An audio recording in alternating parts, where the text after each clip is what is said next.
어떻게 해서 나하고 다른 사람하고 관계가 맺어지느냐. 그게 어떻게, 나쁘게 말하면 서로 싸우는 관계가 될 수도 있지만은, 화합을 해서 평화스럽게 같이 잘 지내는 게 되겠느냐. 이런 게 기본이 돼가지고, 단문화에서도 여러 문화가 동시에 공존하려면 어떤 것이 돼야 되겠느냐.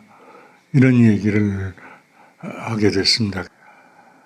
지금부터 얘기하는 것은 인간의 삶과 평화의 내용이 되는 데에는 섬세한 것, 또 그에 대한 비판적 관점, 이런 것들 다 넘어 이 모든 걸 수용하고 큰 틀이 필요하다는 관찰이라 이런 얘기를 했습니다. 이건 이제 문장을 복잡하게 길게 써서 그런데 문화적으로 세련된다는 건 섬세한 것들 잘 써야 아는 거죠. 그러나 단문화, 여러 사람이 같이 산다는 건 큰 틀이기 때문에 양쪽이 다 있어야 된다 이런 얘기입니다.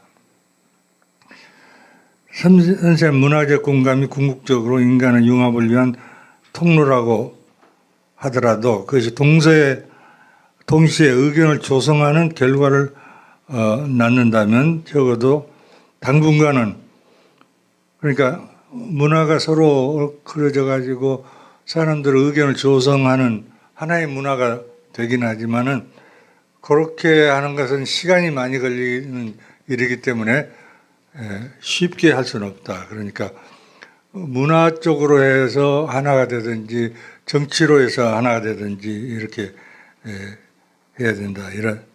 이런 얘기를 했습니다. 그 얘기를 하면서 이 독일 철학자 유르겐 하버마스의 책에 대해서 얘기를 했습니다. 근데 그 하버마스가 쓴 글에 보면은 대체로 이 문화적으로 통일을 하려고 하는 건 안 된다. 이런 얘기가 주된 내용입니다. 그러니까 단문화가 되는데 단문화를 가지고 하나로 문화를 만들어 가지고 거기서 여러 사람이 마음을 같이 해서 산다. 이것은 불가능한 얘기다. 그래가지고 이런 다문화 사회가 되면은 거기서 제일 중요한 건 정치적으로 하나의 민주체제, 합헌체제를 만드는 거다. 이런 얘기를 하버마스 교수가 했습니다. 이 하버마스 교수가 여기에 쓰지는 않았지만은 얘기한 거에 보면은 아랍에서 많은 사람들이 독일에 이민이 들어오는데 이 사람들은 자기들 문화를 가지고 자기들 종교를 가지고 살 수 있어야 된다. 그러나 독일에 와 있는 사람들, 독일에서 원래 사는 사람들, 이런 사람들 문화하고 갈등을 가져서는 안 되기 때문에 아랍에서 오는 사람들도 다문화를 인정을 해야 된다. 그리고 그 사람들이 해야 되는 서약 중에 하나는 사회에 하나의 이론, 하나의 문화만 있는 것은 나는 찬성하지 않는다. 이런 걸 서약을 한다. 이런 얘기도 나옵니다. 그러니까 독일 시민이 될 때 독일에 거주 허가를 낼 때 하나의 독단적인 믿음을 가지고 나는 살겠다. 이런 것을 얘기하는 사람은 독일에 들여놓으면 안 된다. 이런 얘기를 했습니다. 이것은 민주체제를 우선 확립하는 게 다문화가 되는데 중요한 거다. 이런 얘기를 하는 거고 또 실제 중요한 기초가 되는 거지만 문화가 여러 개가 존재하는데도 기초가 되는 거지만 실제 그렇게 사는 게 꼭 좋은 거냐 하는 거에 대해서는 의문의 여지가 있다는 약간의 그 회의를 표현을 했습니다. 문화라는 건 여러 사람이 생각도 비슷하게 하고 예절도 비슷하고 감정도 비슷하게 느끼고 이래야 되는 건데 이것이 다 하나로 통일이 돼야 된다 하면은 그 민주적인 체제가 될 수가 없고 다문화가 존재할 수가 없다. 그래서 하버마스 교수의 의견에 근본적으로는 찬성하면서 또 동시에 그러한 감정, 문화, 정신 이런 측면에서 서로 화합할 수 있는 근거가 있으려면 문화가 같아져야 된다. 이래서 하버마스 교수의 말만 가지고는 그거 잘 안 되겠다 이런 얘기를 했습니다. 그럼 다문화 사회를 얘기하기 시작하는데 두 번째 항목에 다문화 사회라는 게 있습니다. 거기를 좀 읽어보겠습니다. 영국 다문화 작가라고 할 수 있는 작가의 J.D. 스미스라는 사람이 있습니다. 이 사람이 작년 11월에 이 독일에서 상을 받았습니다. 벨트 리터라투르 프라이스 세계 문학상을 받았습니다. 그리고 11월 8일에 수상연설을 했습니다. 연설의 제목은 낙관주의와 비판에 관하여라고 되어 있습니다. 이 다문화주의가 실패했네, 당신은 어떻게 생각하느냐, 이런 질문을 많이 받았기 때문에 자기가 그런 것을 주제로 해서 얘기하기로 했다, 이렇게 말하고 있습니다. 되풀이해서 이 강연에서 나오는 게 서로 여러 문화, 여러 인종, 여러 국가들이 하나로 사는 진보는 역시 있기는 있는데 누진적으로, 영어로 인크리멘탈이라고 그랬습니다. 누진적으로 진행되는 거지 이게 한 번에 진행되는 건 아니다. 그러면서 이제 거기서 또 재밌는 얘기를 하는 게, 사람 마음에는 어두운 것도 있고 밝은 것도 있는데 어느 것을 촉진하고 어떤 것이 더 사회적으로 또 국제적으로 앞서게 하느냐, 이것은 두 가지 얘기를 하고 있습니다. 하나는 그러한 진보의 프로그램을 계속적으로 갱신을 해야 된다. 그러니까 뭐 법고창신 이런 말에 해당되는 거죠. 그러니까 옛날 것을 보고 옛날 것을 새롭게 만들어야 된다. 그런 운동이 있어야 된다.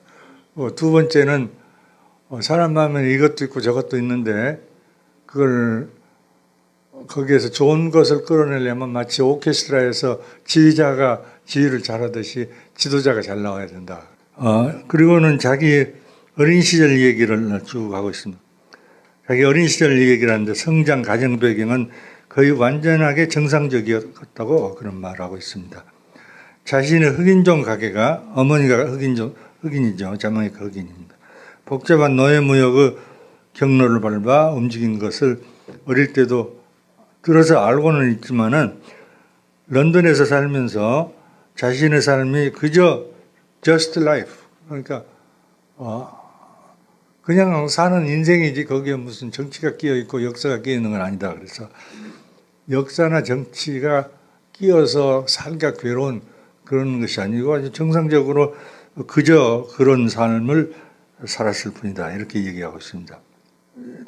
다인종 다문화의 동네에 살고 있었지만 자기가 거기에 살고 있다고 해서 이것은 다문화주의를 내세워가지고 주장하려는 것도 아니고, 또 자기가 글 쓸 때 그런 얘기를 많이 했지만 그걸 내세우기 위해서 적지화하기 위해서 한 것은 아니다. 그냥 사는 것이 그러니까 그렇게 얘기를 했다, 이렇게 하고 있습니다.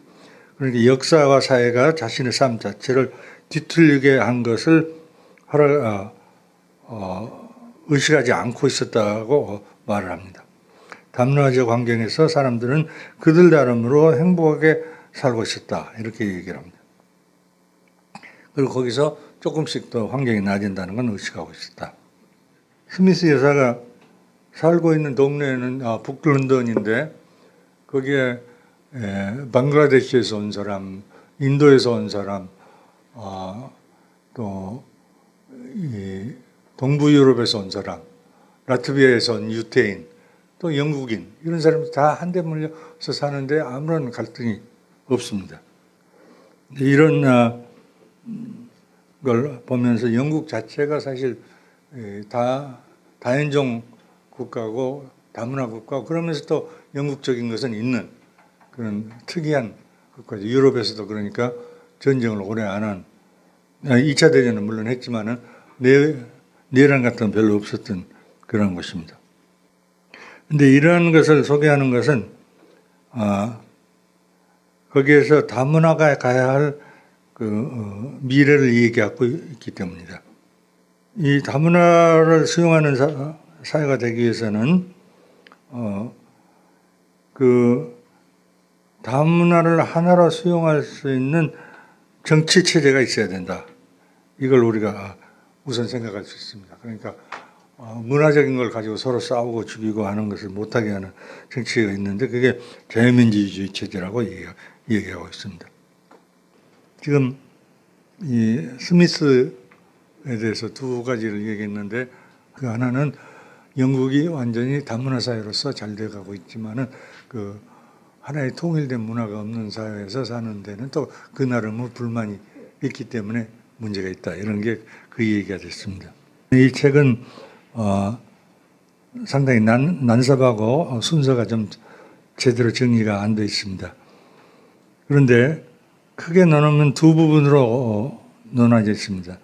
하나는 세계화의 시대에 여러 문화가 많은 사회 속에 들어오고 있는 것이 오늘날은 불가피한 사회다. 이런 얘기입니다.